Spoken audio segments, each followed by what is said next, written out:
और चलिए बात उस खबर की जिसका सुबह से जिक्र हो रहा है, यानी कि बात युद्ध विराम की। इन सब के बीच देखिए भारतीय दूतावास ने एक एडवाइजरी जारी कर दी है। भारतीय दूतावास ने एक एडवाइजरी जारी की है और भारतीयों को ईरान छोड़ने की सलाह दी है। तेहरान के भारतीय दूतावास ने एक एडवाइजरी जारी की है और ये कहा है कि जल्द से जल्द ईरान छोड़ दे भारतीय। ये भारतीय दूतावास की तरफ से एक एडवाइजरी तमाम भारतीयों के लिए जारी हुई है जो ईरान में रिहाइश करते हैं या फिर ईरान गए हुए हैं, फौरन ईरान छोड़ दे।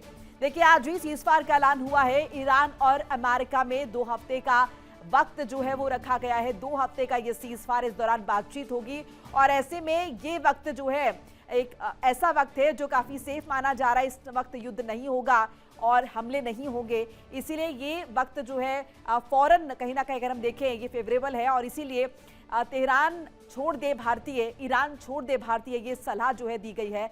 भारतीय दूतावास की तरफ से एक एडवाइजरी बाकायदा जारी हुई है कि जल्द से जल्द ईरान छोड़ दे, क्योंकि देखिए 2 हफ्ते का वक्त है और उसके बाद स्थिति कुछ भी हो सकती है। हालांकि हम उम्मीद कर रहे हैं कि युद्ध ना एस्केलेट हो, लेकिन वो 10 पॉइंटर्स जो रखे गए हैं, तो 10 शर्तें जो रखी हुई हैं, क्या उन पर दोनों ही पक्ष मानते हैं। इसके बाद इजराइल का क्या रुख होता है ये देखना होगा। और ऐसे में जो वहां पर भारतीय है उनके लिए ये एडवाइजरी जारी हुई है। भारतीय दूतावास की तरफ से कहा गया है कि जल्द से जल्द ईरान छोड़ दे भारतीय। एक एडवाइजरी जारी हुई है, बड़ी जानकारी आपके साथ साझा कर रहे हैं। युद्ध विराम हो चुका है और इन सब के बीच भारतीय दूतावास ने एक एडवाइजरी जारी की है। और इन सब के बीच एक और खबर बता दें, युद्ध विराम को लेकर पाकिस्तान की बेइज्जती हुई है। पाकिस्तान की बेइज्जती अंतर्राष्ट्रीय पटल पर ट्रंप के पोस्ट को एडिट के बाद ये बेइज्जती हुई है और अपनी हरकतों से पाकिस्तान के प्रधानमंत्री ने एक बार फिर से अपनी बेइज्जती करवा ली है। सोशल मीडिया पर शहबाज खूब ट्रोल हो रहे हैं। ट्रंप की टीम के लिखे पोस्ट को उन्होंने एडिट किया था और उसको किस तरीके से उन्होंने पहले पोस्ट किया उसके बाद एडिट किया है, ये सोशल मीडिया पर मौजूद है। और इससे पहले कि वो कुछ कर पाते, कहीं ना कहीं ये जो स्थिति है उनके हाथ से निकल गई। अब आपको मेरे बैकड्रॉप में हम वो पोस्ट दिखा रहे हैं कि शहबाज शरीफ ने किस तरीके से, ये देखिए पहले वो ये पोस्ट करते हैं, ये एक ड्राफ्ट मैसेज है जो कि अमेरिका की तरफ से आया, इसको ठीक से एडिट नहीं किया, उसके पोस्ट कर दिया और उसके बाद ये दूसरा शहबाज शरीफ ने पोस्ट किया है। इस पोस्ट के जरिए बताने की कोशिश उन्होंने की है कि अब यहां पर संघर्ष विराम हो गया है पाकिस्तान की मध्यस्थता के बाद। तो अपनी पीठ थपथपाने की कोशिश की है, लेकिन हुआ क्या है इसके उलट। ट्रोल हो रहे शहबाज शरीफ और पाकिस्तान की थू-थू हो रही है, पाकिस्तान की जमकर बेइज्जती हो रही है इस पोस्ट के जरिए। ये एक ड्राफ्ट मैसेज था जो कि कहीं ना कहीं अगर हम देखें ये पाकिस्तान के प्रधानमंत्री के लिए आया, ये अमेरिका की तरफ से आया। अब इसी मैसेज को किस तरीके से यहाँ पर अगर हम देखें वो पाकिस्तान के प्रधानमंत्री ने पोस्ट कर दिया है, उसके बाद एडिट किया है। ऐसे में प्रश्न ये भी उठ रहे कि क्या उनके पास अपनी टीम नहीं है एक मैसेज को ड्राफ्ट करने के लिए, अपनी टीम नहीं है, या फिर खुद अगर देखें बाकायदा एक टीम होती जब इस तरीके के जो मैसेजेस हैं वो पोस्ट किए जाते हैं। अमेरिका से मैसेज आया और उसको एज इट इज उन्होंने पोस्ट कर दिया है उसी मैसेज को। बाद में उन्होंने भले ही इसके लिए कदम उठाए हैं, लेकिन तब तक देर हो चुकी थी। पोस्ट देख रहे हैं स्क्रीन पर और किस तरीके से इसके बाद सोशल मीडिया पर जमकर ट्रोलिंग हुई है पाकिस्तान की। और पहले भी देखिए कई मौकों पर पाकिस्तान अंतर्राष्ट्रीय पटल पर अपनी बेइज्जती करवा चुका है और एक बार फिर से ये मौका। एक तरफ पाकिस्तान पीठ थपथपा रहा है कि भाई उसने मध्यस्थता कर ली है। ट्रंप ने भी इस बात का जिक्र सोशल मीडिया पर किया कि पाकिस्तान ने मध्यस्थता की है। हालांकि सभी जानते हैं पाकिस्तान की औकात क्या है और ऐसे में एक मैसेंजर के तौर पर पाकिस्तान को यहाँ पर देखा जा रहा है। और कहीं ना कहीं ये भी कहा जा रहा है कि अंत में यहाँ पर चाइना को बीच में आना पड़ा और उसके बाद ये मध्यस्थता जो है फिलहाल फौरी तौर पर हुई है। सीजफायर को लेकर अभी की एक और बड़ी खबर आपको बता रही, सीजफायर से इजराइल खुश नहीं है। ईरान में लक्ष्य टारगेट अभी भी अधूरा है, ये इजराइल की तरफ से कहा गया है। तो इजराइल जो है वो इस सीजफायर से खुश नहीं है। ईरान में अभी भी जो उसके लक्ष्य थे वो अधूरे हैं और इसीलिए इजराइल यहां पर नाराज नजर आ रहा है। और यही सवाल लगातार उठ रहे थे कि सीजफायर जो हुआ है वो हुआ है अमेरिका में और ईरान में, ऐसे में इजराइल का क्या, क्योंकि इजराइल भी लगातार अगर हम देखें इस युद्ध में एक्टिव था। इनफैक्ट अगर ये कहें कि ये लड़ाई इजराइल और ईरान की ही है एक्चुअल में, तो कहना गलत नहीं होगा।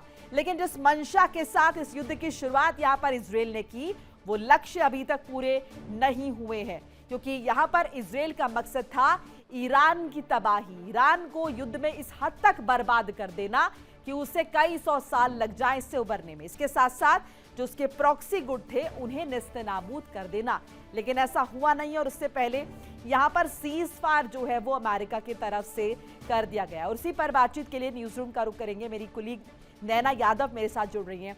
नैना, सीज फायर हो गया है लेकिन जाहिर है इजराइल इससे खुश नहीं है। अब ऐसे में क्या स्थिति देख रही हैं आप? इजराइल की तरफ से लगातार ये जो बम्बार्डमेंट है या फिर कहीं हमले हैं वो होते रहेंगे? देखिए, जिस तरह से धमकी दे रहे हैं बेंजामिन नेतन्याहू, मोनिका, उससे तो ऐसे ही नजर आता है। भले ही सीज फायर हो चुका हो, लेकिन अभी भी इजराइल की तरफ से ये बात कहना कि ट्रिगर पर उंगलियां अभी भी हमारी हैं, उससे ये स्पष्ट हो जाता है कि अभी भी वो दबाव बनाने की कोशिश करेंगे और ये एक तरह से हमेशा की रणनीति रही है। दूसरी बात, हमें ये भी नहीं भूलना चाहिए कि जब जब सीज फायर हुआ तब इजराइल ने हमेशा ईरान पर हमले किए। और अंदर खाने ये भी खबर सामने आ रही है कि जिस तरह से अभी मिडिल ईस्ट में इस जंग को लेकर, ईरान पर हमलों को लेकर ये कहा जाए कि युद्ध विराम लगाया गया या उस पर रोक लगाई गई, लेकिन इससे बेंजामिन नेतन्याहू फिलहाल खुश नहीं है। नाराजगी साफ तौर से नजर आती है। और इसके पहले भी लगातार इजराइल की तरफ से ही कहा जाता रहा है कि हिसाब पूरा कर दो, मौका अभी है। ये इस बार मौका कर दिया तो ईरान को बड़ी तैयारी करने का मौका मिल जाएगा, उसे संभलने का मौका नहीं दिया जाना चाहिए। ये बात लगातार नेतन्याहू और उनकी टीम की तरफ से कही जाती रही।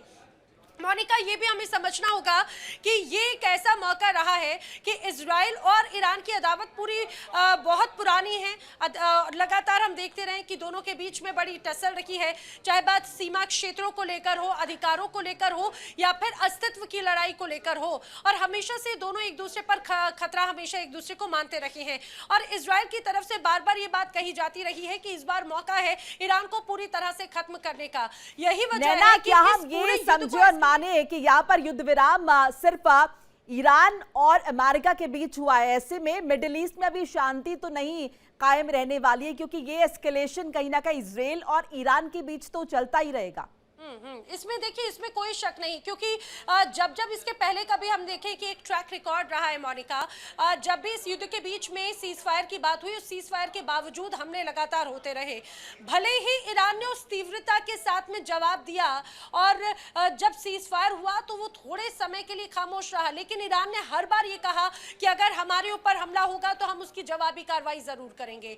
लेकिन जब जब जिस बात का आप जिक्र करेंगे, इसी को लेकर एक और अपडेट आ रहा है, जरा साझा कर ले दर्शकों के साथ। आपके पास लौट रहे बड़ी खबर आ रही है युद्ध विराम को लेकर। नेतन्याहू की तरफ से बड़ा स्टेटमेंट आया। नेतन्याहू की तरफ से क्या कुछ आगे बता दे।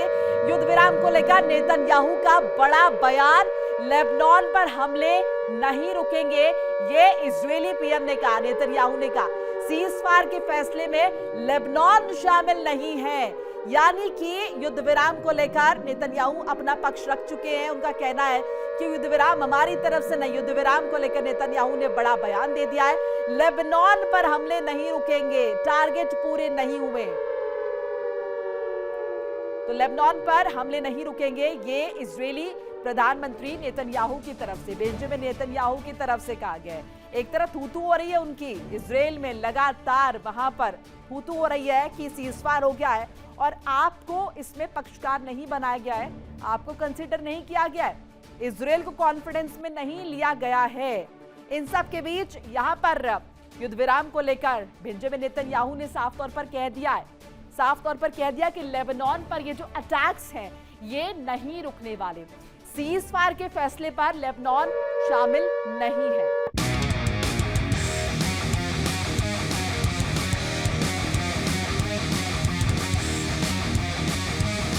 और वहीं देखिए, सीज फायर के बाद ईरान में जश्न का माहौल। सीज फायर के बाद ईरान में जश्न का माहौल, बंदूक लेकर सड़क पर मनाया जा रहा है जश्न। महिलाओं ने बंदूक लेकर जश्न मनाया। इससे पहले तस्वीरें मैं आपको दिखाई थी वॉशिंगटन डीसी की, जहां पर जो ईरानी लोग हैं वो सड़कों पर उतरे और उन्होंने वहां पर जश्न मनाया।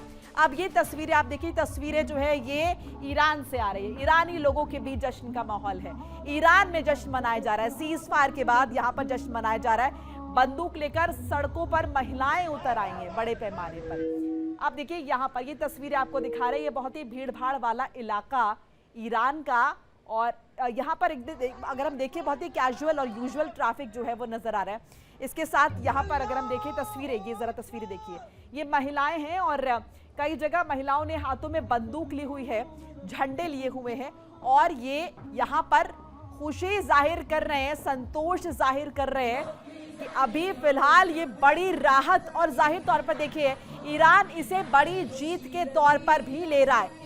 ईरान ऐसा मान रहा है कि कहीं ना कहीं उसने वो दबदबा अपना कायम रखा है और इसीलिए यहाँ पर ये सीज फायर हुआ है। तो ये कहीं ना कहीं ईरान इसे बड़ी रणनीतिक जीत के तौर पर देख रहा है।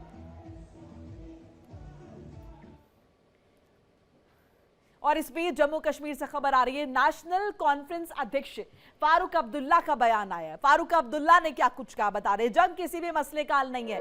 फारूक अब्दुल्ला ने कहा बातचीत के अलावा कोई रास्ता है ही नहीं।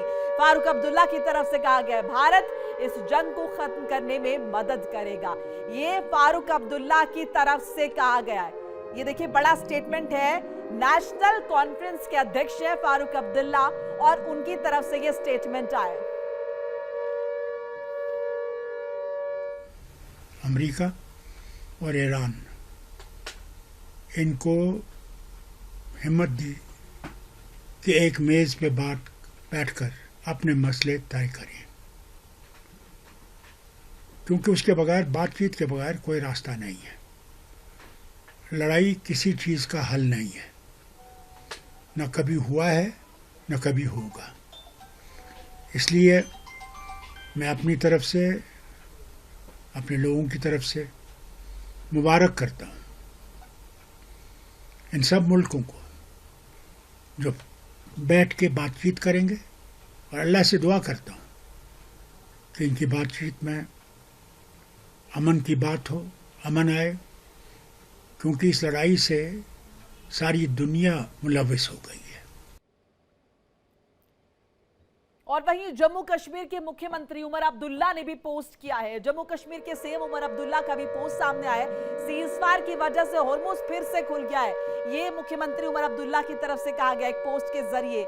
युद्ध से अमेरिका को क्या हासिल हुआ, ये सवाल भी दागा सीएम उमर अब्दुल्ला ने, और आपको पोस्ट वो दिखा रहे हैं। So the ceasefire allows a strait to reopen, a strait that was open and freely available to everyone to use before the war started. What exactly did this 39-day war achieve for the US? यानी कि सवाल पूछा है कि ceasefire ने अब straight तो खोल दिया है, सब कुछ आवाजाही शुरू हो जाएगी जैसा कि युद्ध से पहले हो रही थी, लेकिन ऐसे में ये जो 39 दिन की जंग है, इससे अमेरिका ने क्या हासिल कर लिया? देखिए इंडिया डेली 24/7 अब आपकी स्मार्ट टीवी पर। इंडिया डेली मौजूद है सभी डिजिटल प्लेटफॉर्म पर लाइव और लगातार। इंडिया डेली 24/7 हर दिन राष्ट्र को समर्पित।